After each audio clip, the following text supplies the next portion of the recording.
I'd like to welcome everybody today to Thesis Defense by Ben York. And Ben holds an undergraduate degree of BS in geology from the University of North Dakota. And the title of his talk is there before you. It's the effect of glacial isostatic adjustment on rivers and drainage basins in the Red River Valley of North Dakota and Minnesota. So the presentation will take on the order of 20 minutes, 25 minutes or so, and then after that point, Ben and his advisory committee will adjourn for more questions, but there'll be time for questions at the end. Ben, turn the time over to you. All right, I'm going to shut these off.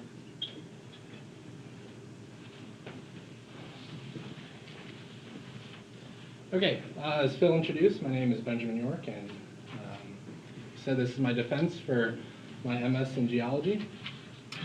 So, as he mentioned, the effects of glacial isostatic adjustment. So picture this, a landscape of ice just right over you.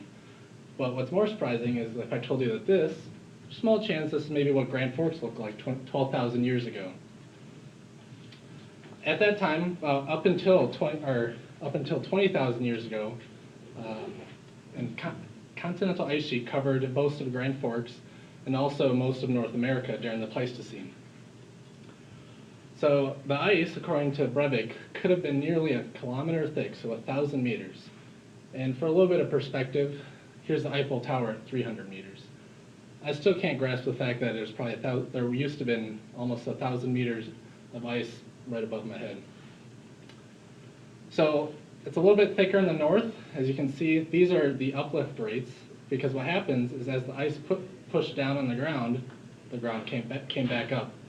Picture like a really soft mattress. You push down in the center, when you remove your hand, it doesn't come back right away. It kind of comes back slowly. But what happens when you push down, the edges bulge out also. So same thing, the ice pushed down. It was the thickest here, but it pushed down in the region of mostly northern North America. So this is coming back up at 9.6, this would be millimeters per year up in the Hudson Bay area. And it's actually south of North Dakota, it's actually going back down. Those bulges are coming back down. So the purpose of the study is to look at the effects of isostatic adjustment. And it's, I guess it kind of came along because I looked at the watersheds in the Red River Valley, and you notice that the rivers, a lot of them are in the southern portion of the watershed. I'm like, okay, maybe there's a trend here.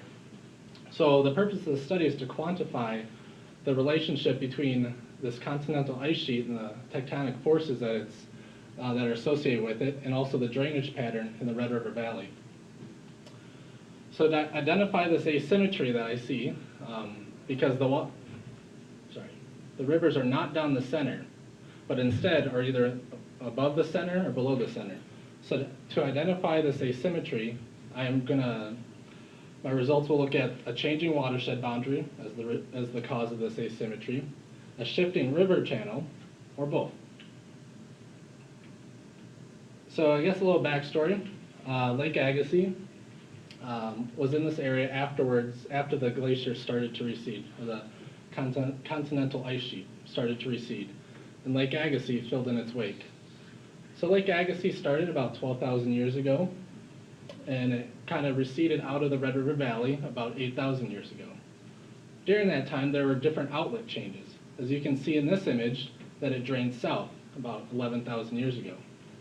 But as the outlets changed, in this case, draining east into Lake Superior about 10,900 years ago, the lake stages changed. And as a result, the beach ridges, which were formed along the perimeter as kind of like shorelines, as the stage changes, you also get different beach ridges kind of parallel to each other, receding with it. The most notable is the Campbell Beach Ridge, which formed about 9,400 years ago. This one is very prominent because it's well defined and it's complete almost the entire way around Lake Agassiz.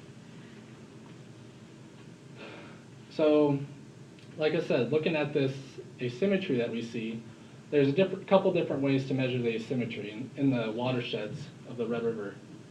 The first is the transverse topographic symmetry factor by Dr. Cox. of the University of Memphis.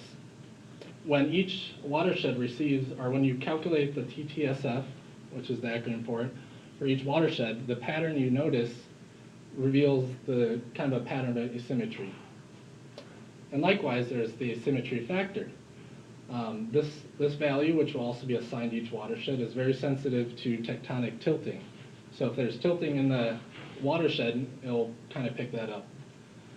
But in most of the literature, both of these values are used to measure asymmetry after faulting.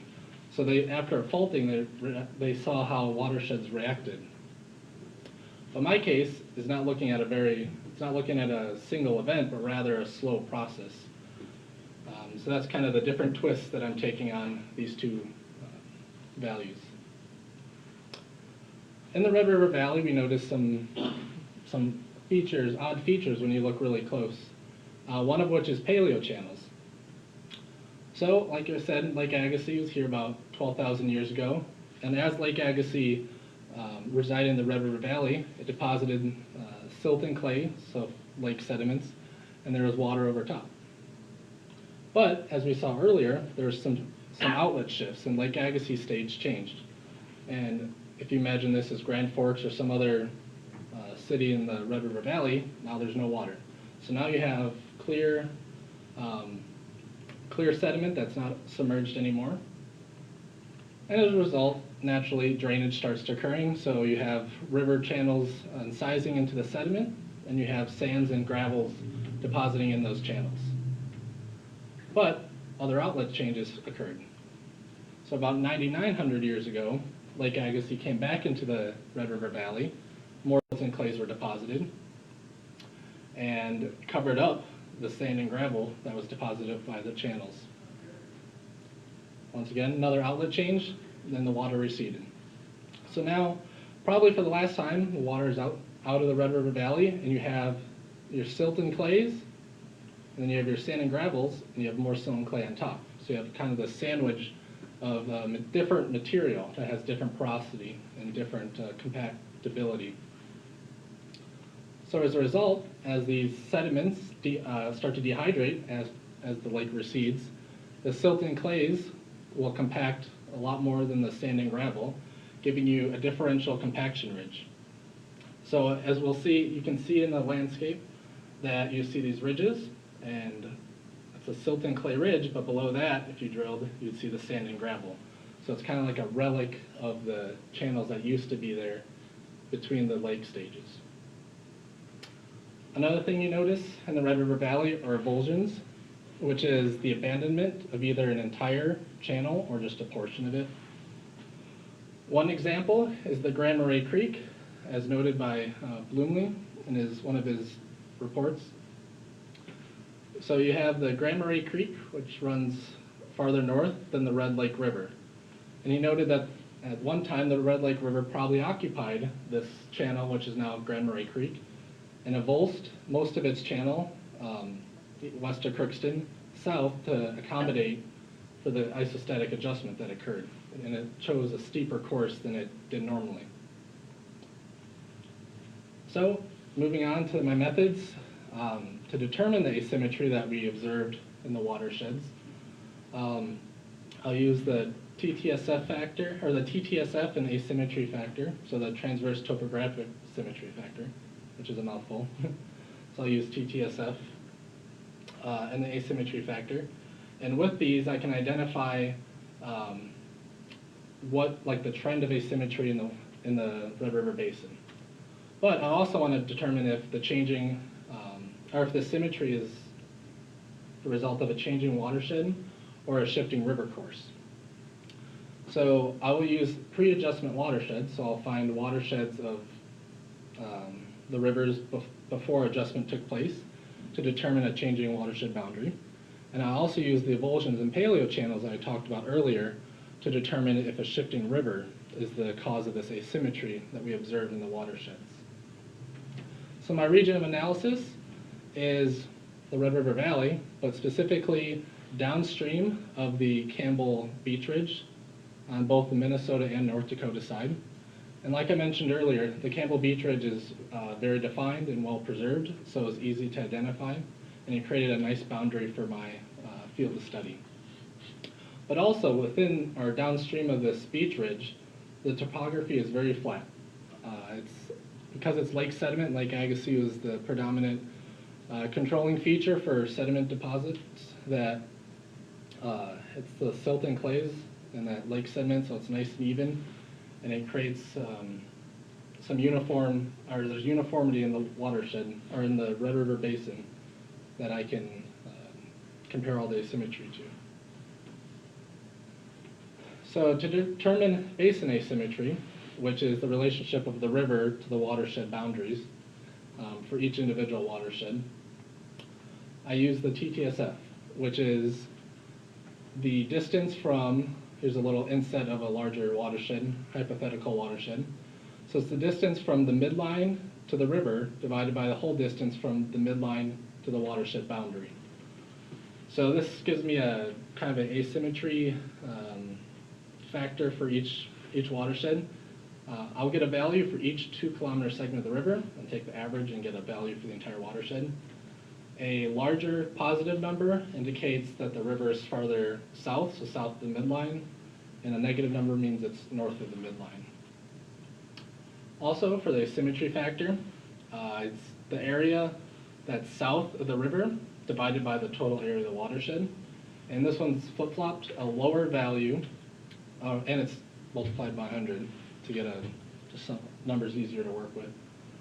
A lower value indicates that there's more tilting and it's more asymmetrical, while a higher value indicates that it's that the river's farther north.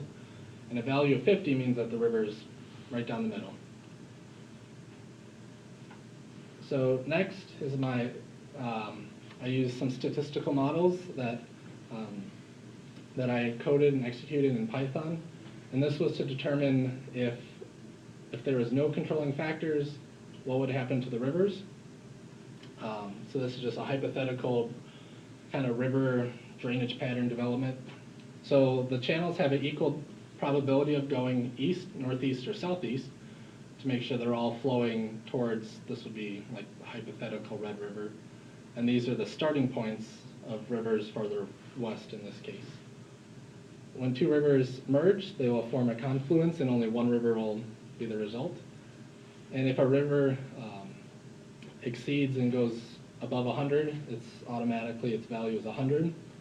And if it goes below 0, its value is 0, which I'll cover what those values mean later on. The next one, which is pre-adjustment, which is our pre-adjustment watersheds, which is to determine if the changing watershed boundary is the cause of asymmetry. So to create these watersheds, first I had to get rid of the adjustment that's already occurred. This is pre-adjustment. So what I did, I took the present topography and subtracted the adjustment that's already occurred based on values from Eric Breivik in his master's thesis. And this gave me the pre-adjustment topography. And from there, I did the watershed tools and flow direction such that are in ArcMap. I found the watersheds for our current topography and the pre-adjustment topography. And from those, I found the difference. So this pinkish salmon shading is the current watershed, and the green is the pre-adjustment.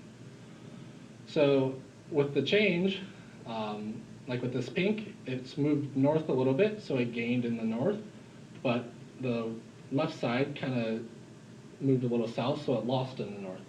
So these are the kind of the percentages that I'll be looking at. Is there be a percent change associated with this? If it's a positive percent change, that means that the current watershed is more north of the pre-adjustment. If it's a negative, that means it's moved south of the pre-adjustment watershed. The last thing in my methods is finding these paleo channels and avulsions that I mentioned earlier.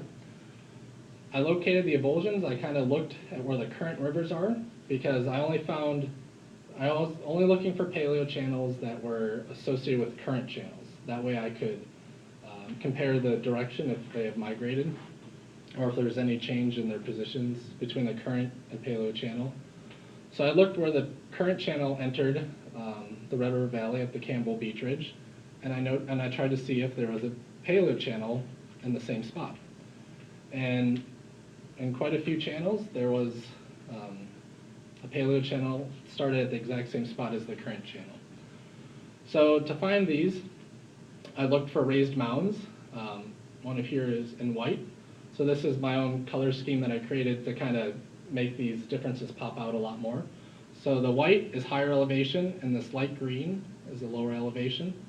The light green is the Maple River, and this white ridge is called the Maple Ridge, associated with it. And if you notice, it's kind of small, but it's only 8 meters of relief between the river and the ridge. So though it looks like there's a huge mound in North Dakota in the Red River Valley, it's actually only a couple meters. But it really pops out on this digital elevation map with these colors. So, like I said, I'm looking for raised mounds, and they'll have typically a lower sinuosity than the current rivers that we see today. So, moving on to my results, like I mentioned with the TTSF, a high positive value means that the river's in the below the southern, or south of the midline. The negative value means that's north of the midline. So the kind of the concept is that the asymmetry is, there's more asymmetry up north with the river being south of the midline because there's been more isostatic adjustment that has occurred. And then in the south, there would be close to zero, so in the center, or even negative values. And what I found out is that in the north, you see this cluster of higher values, which does indicate that there's more asymmetry. But in the south, you also have these two really high values. So they don't really fit the trend as you see there farther south. Here is the latitude of the confluences of each river along into the Red River, and also the TTSF value associated with it. So you can see the trend isn't very well. They're kind of all over the place. And similar with the asymmetry factor, you have high values in the north and some low values in the south, and then these two really, low values in the north, higher in the south, because they're flip-flop, and then these two low values far south. Once again, not a very good trend. The points are all scattered. With the watershed change, like I mentioned, this was if a positive percent means that the watershed has moved north of the pre-adjustment, and a negative value means that it's moved south of the pre-adjustment watershed. And you can notice with the Tamarack watershed, it's like 233%, which means that it's actually like a full length or two farther north than the current watershed. Or the current watershed is like 2 lengths further north than the pre-adjustment. So this was way out here. So if I did a curve trend, it actually like curves because I had to do a break. So once again, not telling you too much. They're all over the place.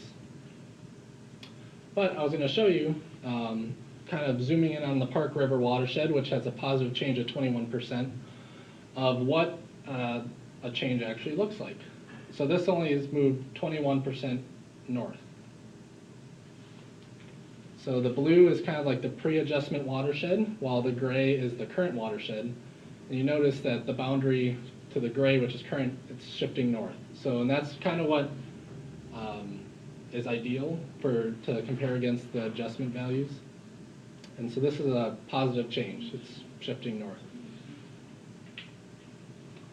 Also in the Red River Valley, I located the paleo channels. I started off by identifying all ridges.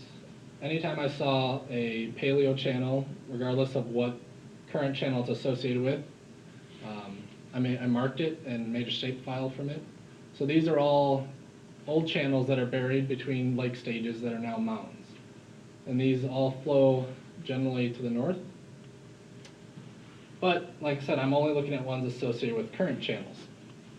So these 6 are associated with current rivers. There was a 7th, the Cheyenne River, but I'm only looking at the ones that are located north. So the Cheyenne River, the paleo channels, is entirely south of the current channel, and the Cheyenne was roughly flows here. So 6 of the 7 channels flow either partially to the north of the current channel or entirely to the north. And I also located 4 avulsions associated with the same channels. And 2 of these flow to the north of the current channel, and 2 of these flow to the south. So there's not, 2 to the north, 2 to the south for the avulsions, which is just partial abandonment. And they're not the ridges, but they're actual channels that you can see, but they might not have water in them anymore. Along with the, I suppose, along with the paleo channels, there's the hypothetical channel development modeled by the random walk. And to do this, or to analyze my results, I did 10 to 15 runs of the Python coding to get the kind of the modeled hypothetical drainage. And where the river intersects the 100 on the x-axis, that was assigned a value for that scene. So this is like scene 1. So river starting from 75 to 90 along the x-axis, they all end at 88. So I did that for all 10 and I got an average. So a flat terrain means equal probability in every direction. And I'll show images of these later. Then there's the pre-adjustment terrain. So I also did a random walk for adjusting the probabilities to reflect adjustment that has occurred. So a perfectly flat terrain, probability in every direction, or equal probability in every direction, resulted in a trend line that was identical to a standard. And the standard is 0 plotted against 0, 10 against 10, meaning the river enters at the same latitude where it started. So equal probability turned out to be pretty identical to the standard. But what I was kind of focused on was what happens if I adjust the probability. So here, the channels are all starting about at 20, they're ending north of where they would have originally with the flat terrain. So, and as you go farther north, since there's more adjustment in an ideal circumstance, the rivers would end up farther north also to accommodate for that adjustment. So the random walk model, like I said, simulates perfect ideal drainage without any controls. There's no ridges, there's no ditches, and there's no culverts. It's unhindered, and the streams can establish themselves how they want. So to kind of connect this back to the paleo channels is that, all right, so if we have the current channels, the paleo channels, with the adjustment, you would think that the paleo channels would be farther north than the current channels. So the results weren't as definitive as I was hoping, but they still gave a general trend starting around the Maple River, and these are farther north as you go up, that the paleo channels in orange end farther north than the current channels. But likewise with the Maple and Buffalo, they enter about the same latitude. Cheyenne, it actually enters a little south, and then the Wild Rice, Western Wild Rice, it enters farther north again. So it's not definitive that the paleo channels enter farther north, but it's still, there's still somewhat of a trend that the paleo channels enter farther north than the current channels. Looking at the basin asymmetry, like I said, a high TTSF value means that the river is farther south, and a low AF value means that it's also farther south. And looking at the trends, like I said, there's those outliers. Those are the Otter Tail and Western Wild Rice, and these did not fit the trends that I made for the TTSF and AF. So you have the Otter Tail River and the Western Wild Rice, and with these two, like I said, they're kind of outliers. So I was like, all right, if I got rid of those two, what would happen? So my correlation went up dramatically. So just omitting those two, and likewise with the asymmetry factor, omitting the Otter Tail and the Western Wild Rice. Once again, my trend was significantly more accurate or correlated better. But I had to have some justification, I suppose, to get rid of these. So with the otter tail, it drains the Alexandria moraine, which is littered with lakes and potholes. So it could be, all right, this river course could be dictated by the lakes. So maybe it wasn't affected by isostatic adjustment because the lakes are dictating its course. And also with the western wild rice, it doesn't flow east to west like the rest of the rivers. It flows north to south near parallel with the Red River. So if there is adjustment that is occurring and it's reacting to the adjustment, it wouldn't react the same way as the rest of the rivers since this one flows north-south. With pre-adjustment watersheds, like I said, Tamarack River was at 233%. Kind of say, right, if I got rid of that one, what would happen? And the correlation's not as nicely fitting, but it's a lot better than it was before. But with the Tamarack River, it's highly ditched, it's man-made, and it's not a naturally flowing river. Most of the course is actually straight from man-made ditching. And likewise with the otter tail, similar to before, besides it being draining a lot of lakes, it's really small. So if you remember with the Campbell Beach Ridge, it kind of goes to near a point at the bottom. So the otter tail, which is farther south, only a very small portion of the watershed is downstream of that beach ridge. So any changes that occur is not at the same scale as the other watersheds. And then also with the paleochannels and avulsions, the general concept, like I mentioned earlier, is that paleochannels establish themselves between lake stages, and then south of that would be an avulsion, and then south of that would be the current channel. So the river course is always moving southward to accommodate for adjustment. But there might be other controlling factors. As we noticed, not all of them fit the trend, and there are some oddballs, some anomalies, so there could be other factors affecting the river courses. One of which could be an example with the Turtle River, is that an avulsion occurred, and in which that the avulsion is to the north, yes, so that kind of follows the idea, and it avulses to the south to the current channel, but there's the Kelly Slough is right here, which is a zone of groundwater sapping, so that could have influenced the channel to avulse southward to that location. So there could be other factors, both either groundwater influence or there could be raised mounds inhibiting it from avulsing. So there could be other factors affecting the asymmetry in the watersheds. So in conclusion, I'm kind of, like I said, I was looking at the effects of glacial isostatic adjustment in the Red River Valley, both on the Minnesota and the North Dakota side, and kind of started off by seeing these watersheds and seeing the river channels, and the river channels were not down the center. So then I was like, all right, maybe there's a trend.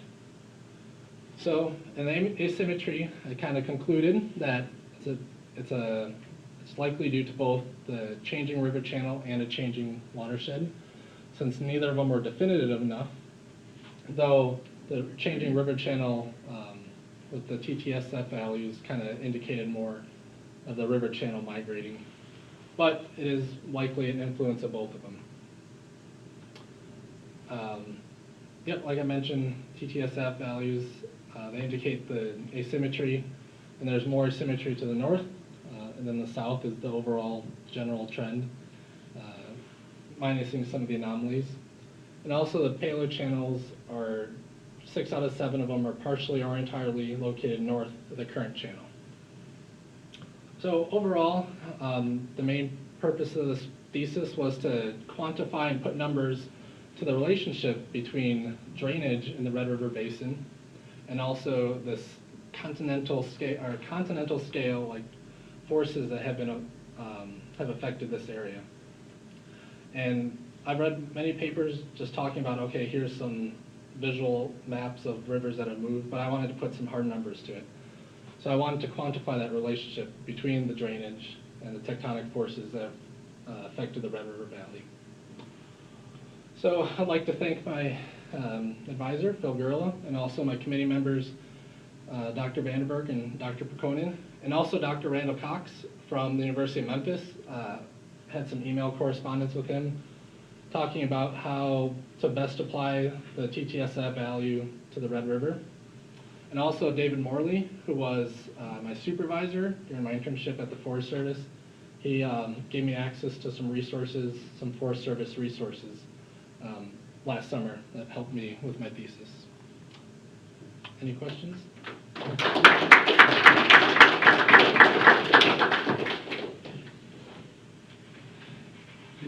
Could you date any of the divulsions or anything like that that would have been helpful in thinking about time? Right. I mean, there are some papers that have dated the mounds, certain ridges. The papers didn't necessarily like associate them with current channels, but they're like, okay, here's a ridge. Some did say like, all right, here's a maple ridge associated with the Maple River, and they had dates, but they did it through. They drilled down and got like they did the carbon-14 off of like wood and debris. So yeah, I'd have to go there and date them by carbon dating. So that'd be a longer project. Yes. Yeah, to recreate the paleo drainage basins, you used Eric Brevik's data. Right, so I use Eric Brevik's. Well, how did he get his numbers? So his numbers are based off of the strand lines, so those beach ridges. Because after the beach ridges were deposited, they were deposited horizontal along Lake Agassiz, and after Lake Agassiz drained, any adjustment occurred would have affected those horizontal beach ridges. So if they got tilted, your absolute minimum adjustment would be the north along the Canadian border down to like the South Dakota border. So that difference in elevation between the two ends of the beach ridge would be the minimum adjustment, which is what I did. So it could have even been more adjustment, and the results could have been more drastic, but I did the minimum because that's what we're sure of.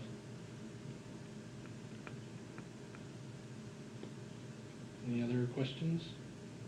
In a sense, did you have a control, I'm not sure how to ask some of these questions, but did you have a control, in a sense, what beach ridge was your control relative to your paleo channels?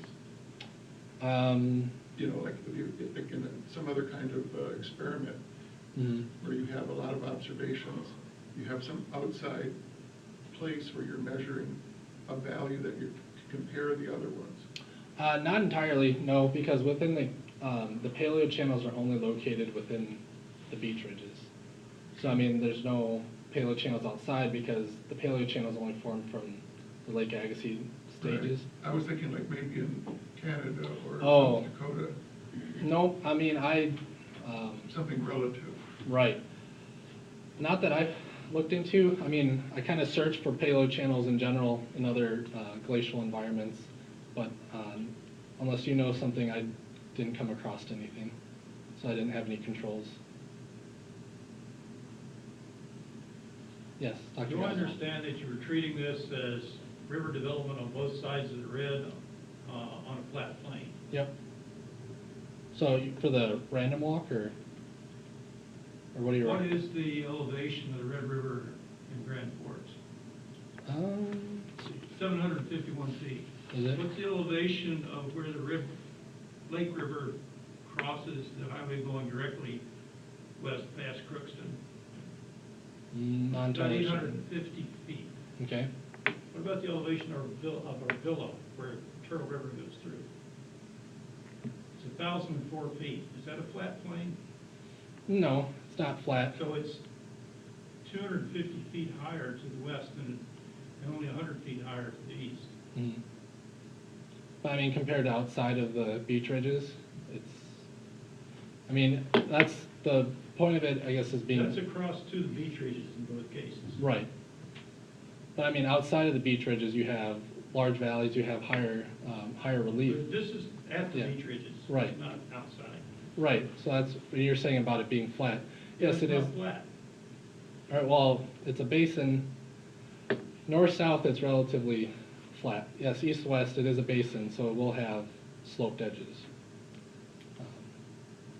But, I mean, I couldn't really do my test outside of the beach ridges because of all the incision that has occurred and the higher relief.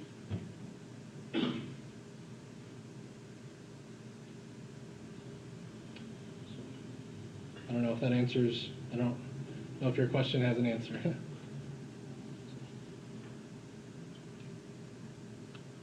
And anything else? Any other questions? Okay, well, thank you very much.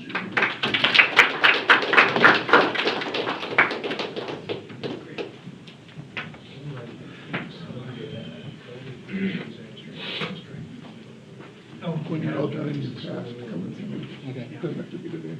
Okay. I'll be here.